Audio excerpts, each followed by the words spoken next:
Fresh investigations into the misappropriation of the supplementary budget for rental space of Ministry of Trade resumed Monday this week, with all witnesses crucifying the accounting officer, Mrs. Geraldine Ssali, for responsibility of allocating the 5 billion shillings, currently an unresolved contested topic. Mr. Everest there told us Ministry of Works did BOQs for renovation at 3.1 billion. He entered these details into the system at 3.1 billion. Later, they came to him with a document to sign showing, and after he entered the documents of 3.1, he started the process of bidding to look for a contractor to do this work at 3.1 billion. Later, they brought a document to him to sign of 6.2 billion. Financial year was coming to an end, and we had money on our account. The balance was 4.8 billion. Now, when we reached towards the end, the PS instructed me to make a payment to the supplier. Then I told her that, Madam, it is not allowed. We can only make a payment when we do a rate of credit. The committee requested the office attendant, Mr. Opio to explain why he involved himself in the procurement process, business that's outside his docket. This was met with denial. Consequently, the committee resolved to have Mr. Opio taken on for investigation by the CID. Giving more details on camera.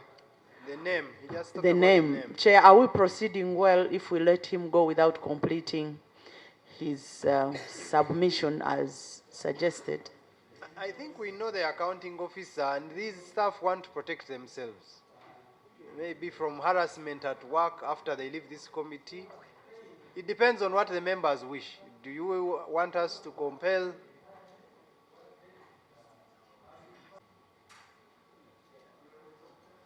You know the accounting officer is Geraldine Ssali. In a similar line of inquest, the accounting officer, Geraldine Ssali, through a media briefing, informed the country that the Trade Committee is basically telling lies about her. She confirms about simply diverting the money to save the ministry a fortune on rent. I wanted to make sure that the general public is brought to speed in the correct way, because I felt it was unfair for the public to receive the information the way it was given to Parliament. I believe that someone is actually misinforming our ministry of our trade committee of Parliament, and I have no reason why they're doing it. I don't know, but for me, I have a position which is the position of the ministry.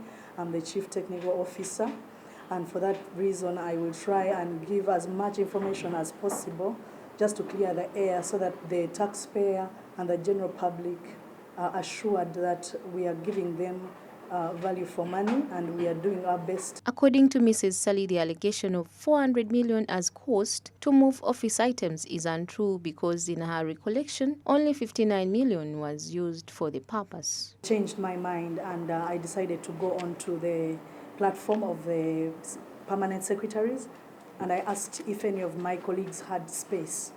Luckily, in 1 second, Ms. Irene Batebe from the Ministry of Energy replied me, and she said she has some office premises in Entebbe where she can give me for space, because they were not about to occupy that building. So instead of going upstairs to save all the records there, we just hired transport. She said, well, the transport costs are yours, and then we decided to take the records. So those are the records, and I also have a few documents I will share with you. You will see that the costs of transporting those records to Entebbe came to 59.3 million.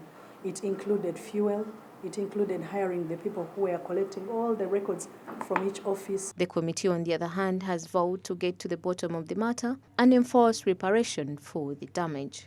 Samula Hanifah, SMART24 TV Business Today.